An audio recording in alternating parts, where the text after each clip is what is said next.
Cool. Okay, brilliant. Let's get into it. Hello and welcome to our webinar, Behind the Pen Test. Before we get into it though, there are a few housekeeping bits to go over.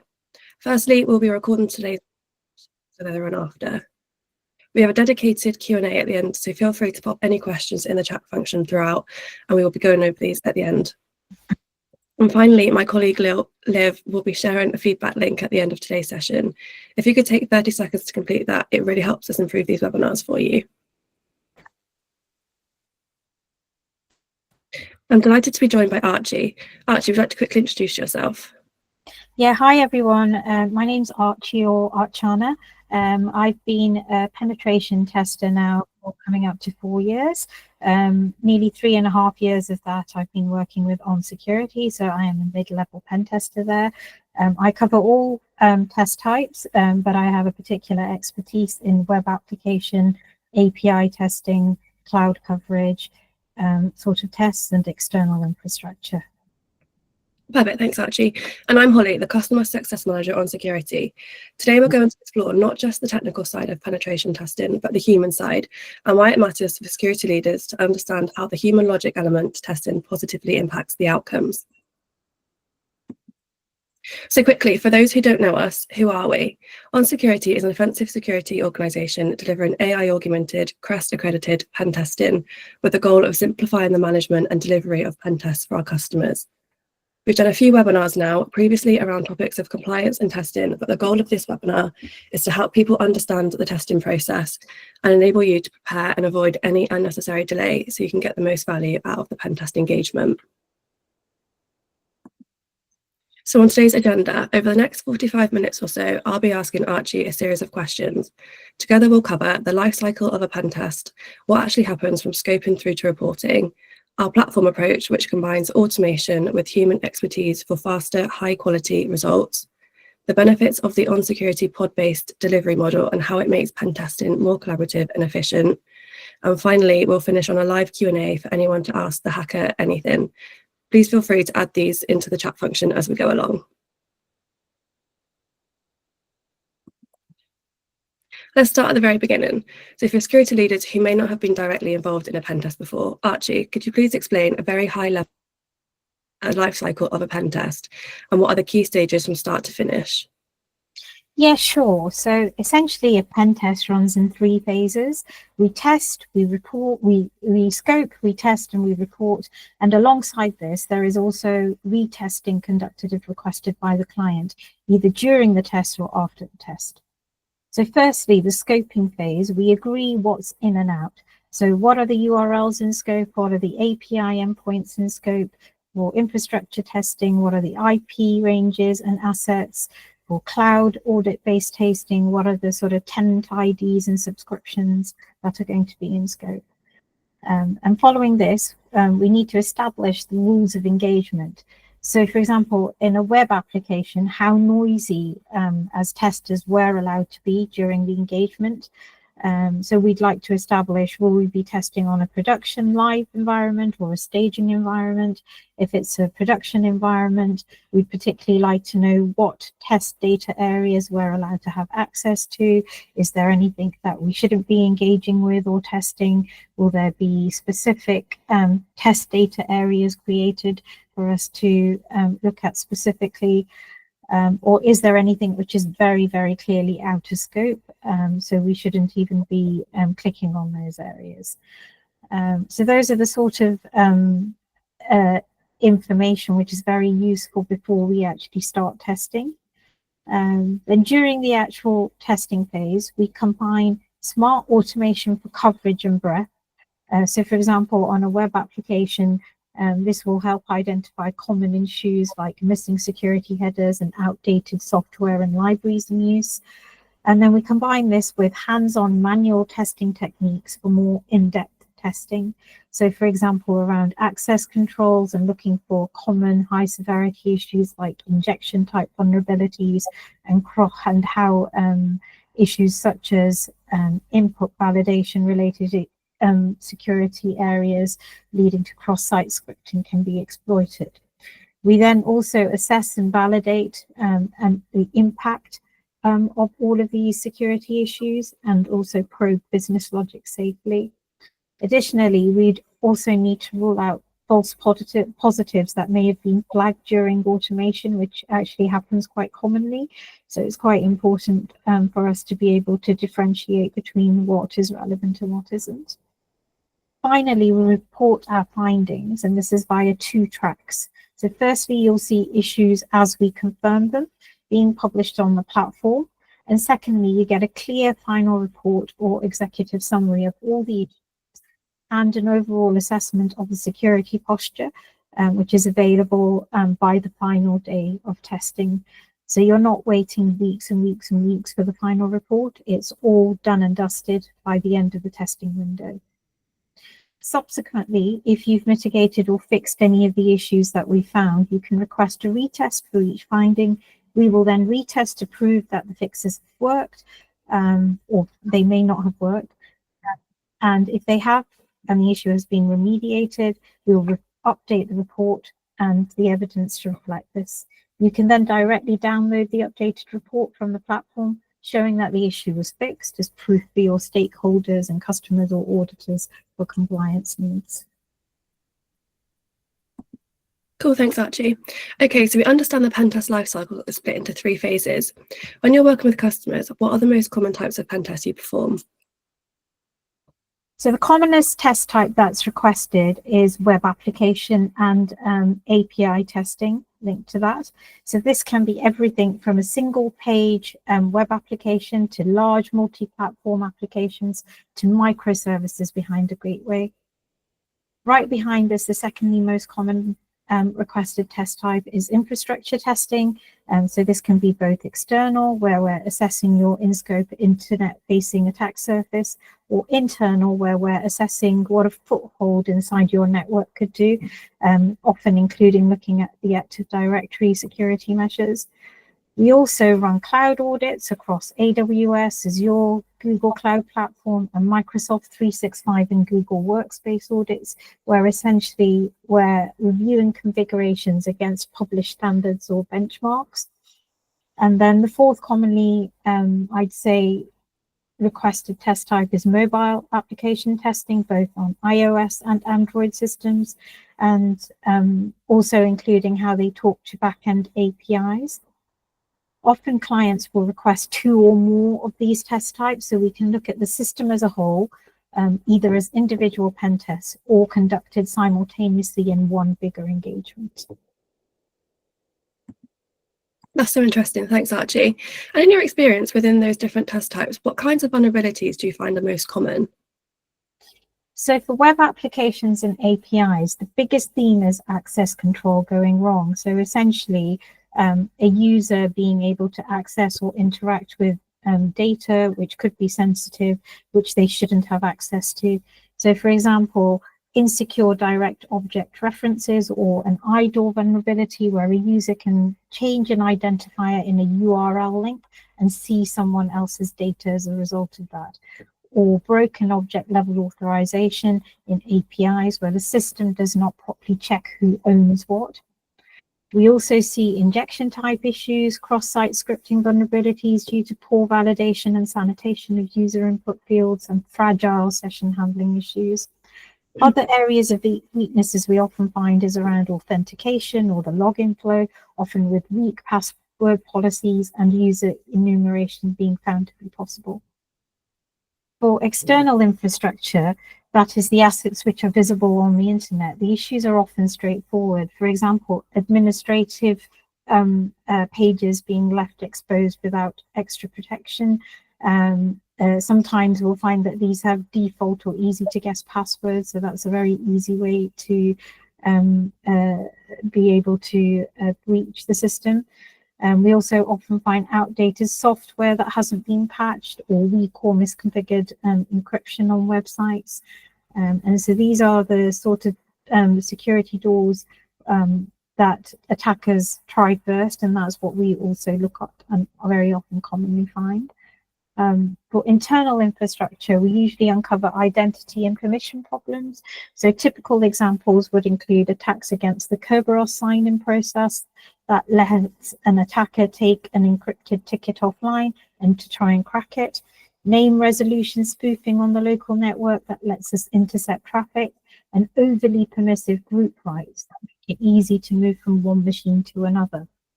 In cloud reviews or audits, the commonly found security issues are permissions that are too broad in identity and access policies, storage such as S3 buckets or blobs that are accidentally left public, and network rules, for example, associated with security groups or firewall rules that are wider than intended, such allowing access from anywhere on the internet.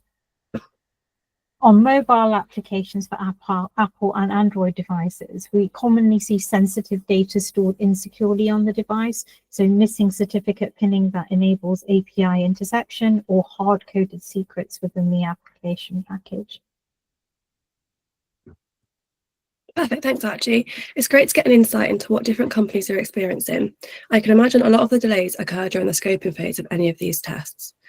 So going back to the test lifecycle, before the test starts from the customer side, Archie, what are some of the most common issues or delays you see before it starts, and what can security leaders do to avoid them?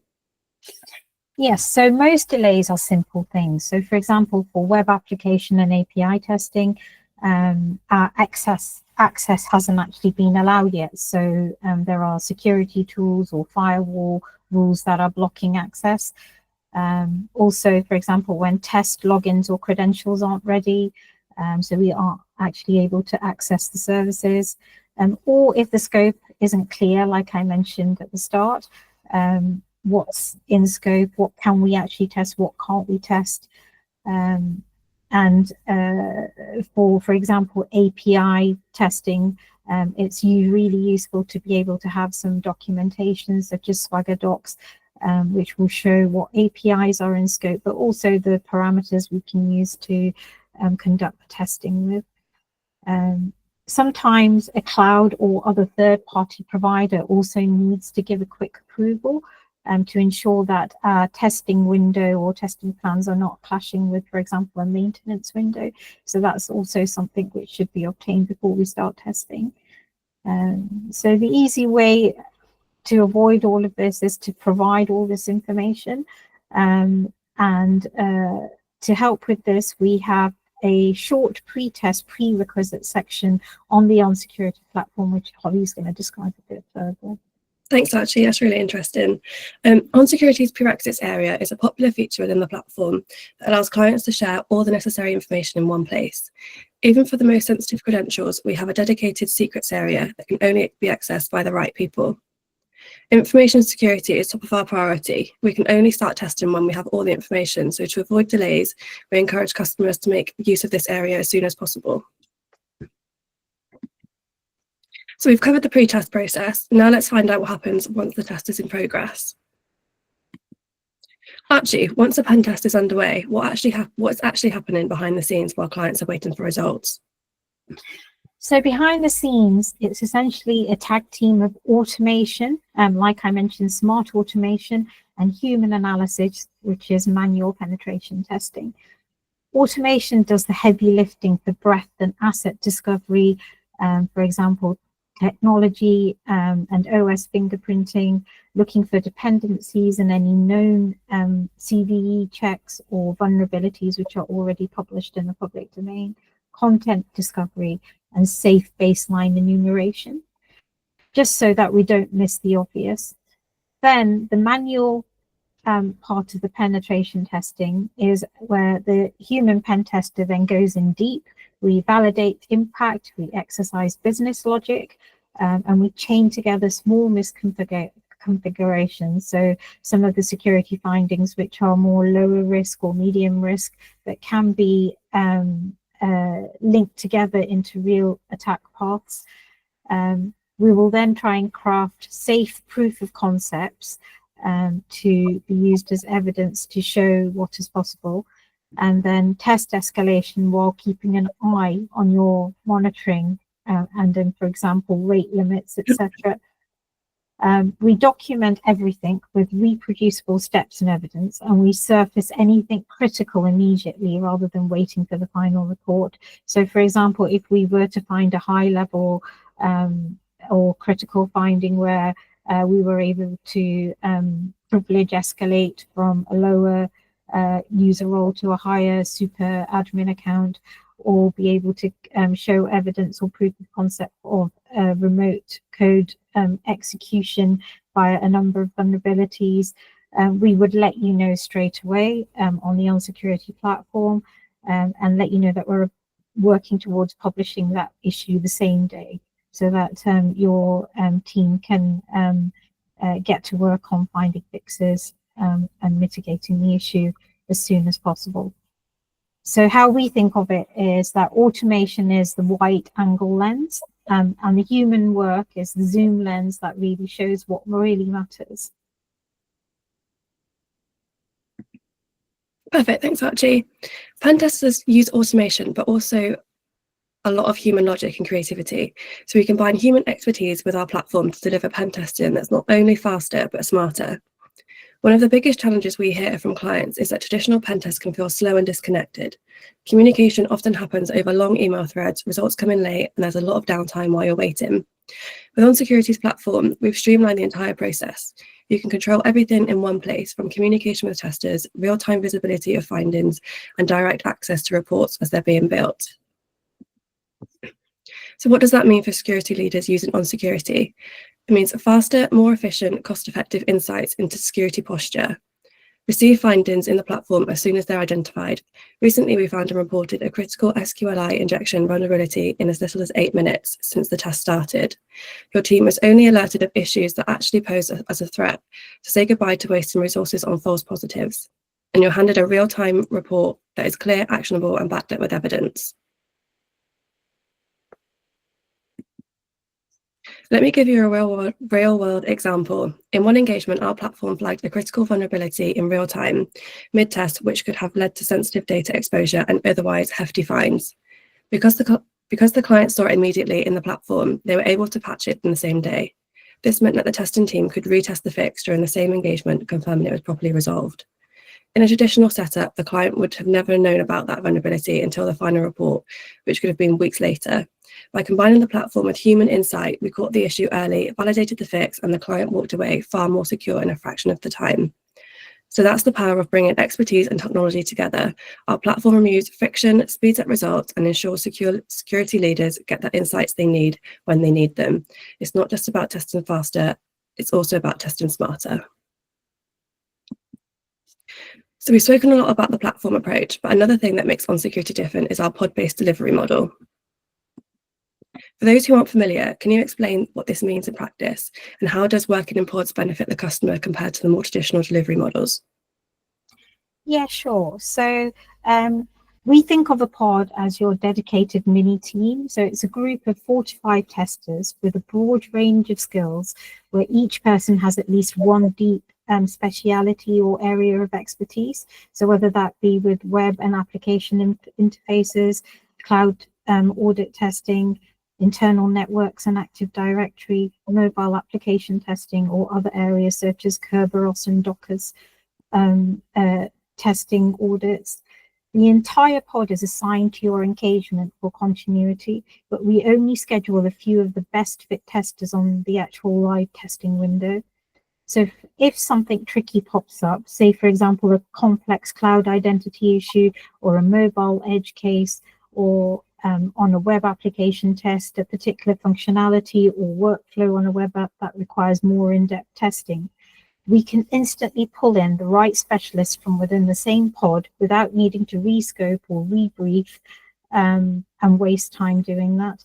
In practice, that means faster progress, fewer handoffs, and deeper findings, because the team is already has all the permissions and access to your environment and is familiar with what's been happening on the test so far. So rather than a last-minute who's free approach, pods are planned as a unit. Every member stays across the schedule, knows what others are testing, what's already been covered, and where issues are emerging. That shared context gives you consistency, coordinated coverage, and also faster retests. So if and when you do request retests, any member of the pod is able to jump on these retests. So you have the full pod's expertise on tap, and you get both efficiency and depth as a result of that. in addition to our main testing pods, we also have a specialist pod. And this is headed by Nabil, who's one of our most experienced testers. And what this enables is for Nabil to basically jump across a number of test types across all the pods for focused, fresh eyes approach, looking for very high level and critical security issues, and just ensuring that we are not missing anything. So you get more than just a small group of testers looking at your assets. You also get this other expertise coming in and just making sure that we have looked at everything from every angle. Lovely, thanks Archie. Now is an opportunity to ask Archie any burning questions about testing. Feel free to add them to the chat function or raise your hand. One of the questions I hear a lot during my customer success calls is around the retesting feature. How does this work for clients within the platform? Yeah, sure. So we have a 7-day free retesting request window from the end of the testing engagement. So from any point that we've published a finding, you can go away and try and fix or remedy the issue, and then request a retest by simply going onto the platform, finding the request retest button next to the finding, clicking it, and just adding a small sentence about what you've done to fix the issue.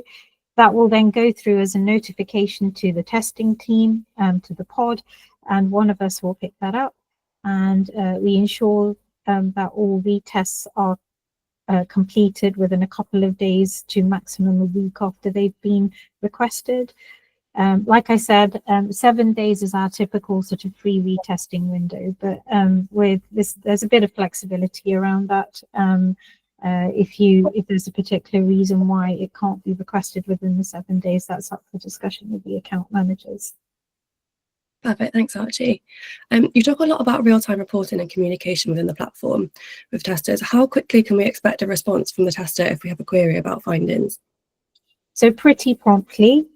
So within normal testing hours days, so typical sort of 8:30 to 5:30 day, if you have a query and you put it on the platform, you will almost get either an instant response or within sort of 30 minutes response, because it's linked to our Slack channels and directly to our emails, so we get prompts immediately. So I think this is very, very useful. So for example, during testing, if we were conducting some types of test and you found in your logs that it was creating a problem, or in a live production environment it was causing shutdown, you can alert us immediately and we can stop what we're doing, or we can reassess what's been going on. So that communication is immediate, pretty much. Cool, thank you. Just one more question from the chat box. How much functional knowledge of the system do you typically need to perform the required testing?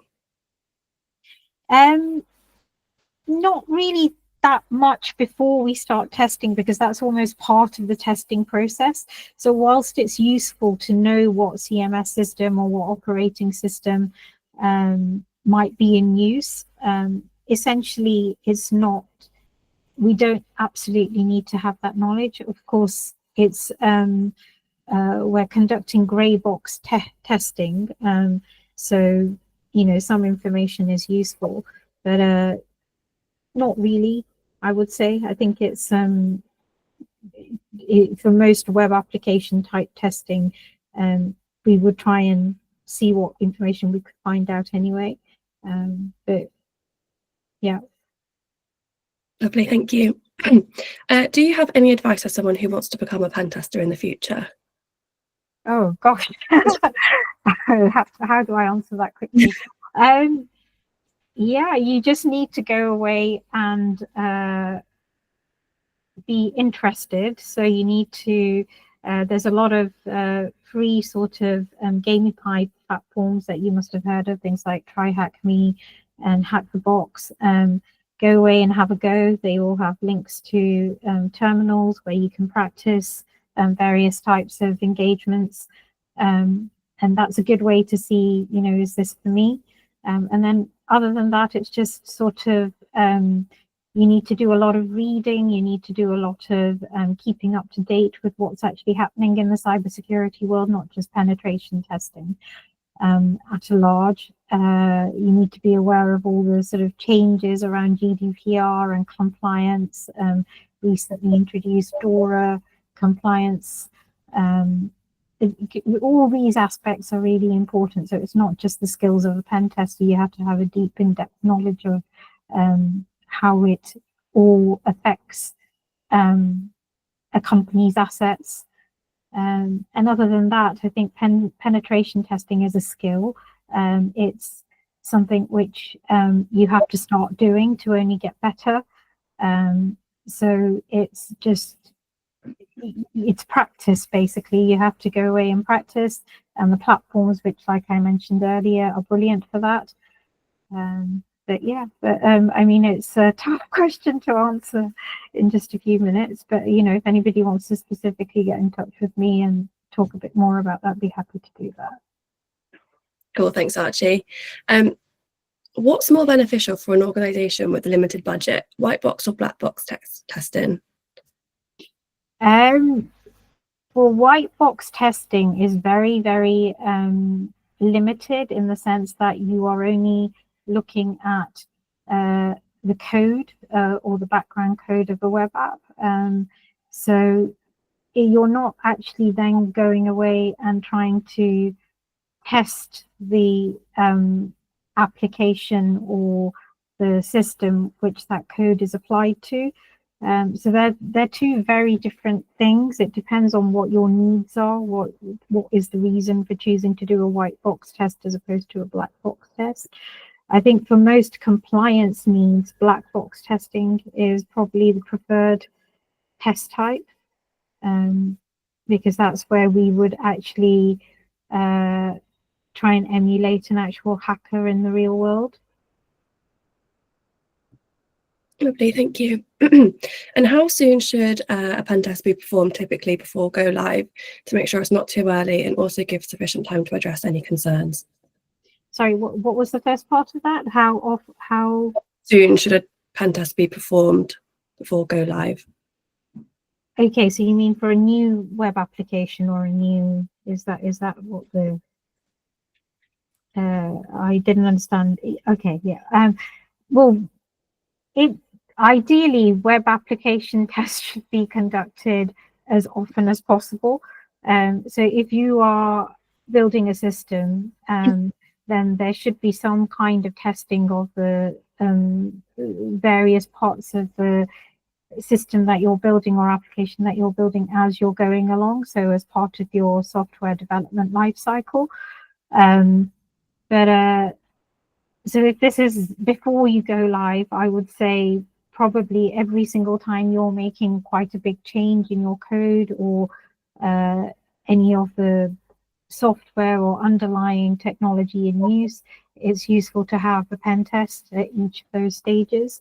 But obviously that's related to budget limitations. Pen testing can be conducted just on certain portions. So each time you make an upgrade or an update, we can just test on that specific sort of endpoints or that portion of the system. But obviously that will be reported as that's what we have tested specifically. So that's one way if there are budget limitations. And then for most applications, once they are live, the recommended pen testing interval is at least yearly, depending on the size of your assets, probably twice yearly, if they're even bigger, quarterly. So, it's kind of related to the size of your assets and also your budget. Perfect, thank you. Is there any more questions? We've reached the end of the ones in the chat box.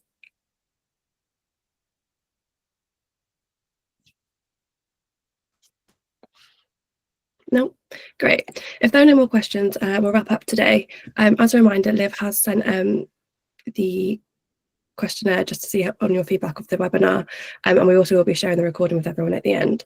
If you have any more questions, please feel free to reach out to your account manager or myself. Thanks so much for joining. I hope you have a great day.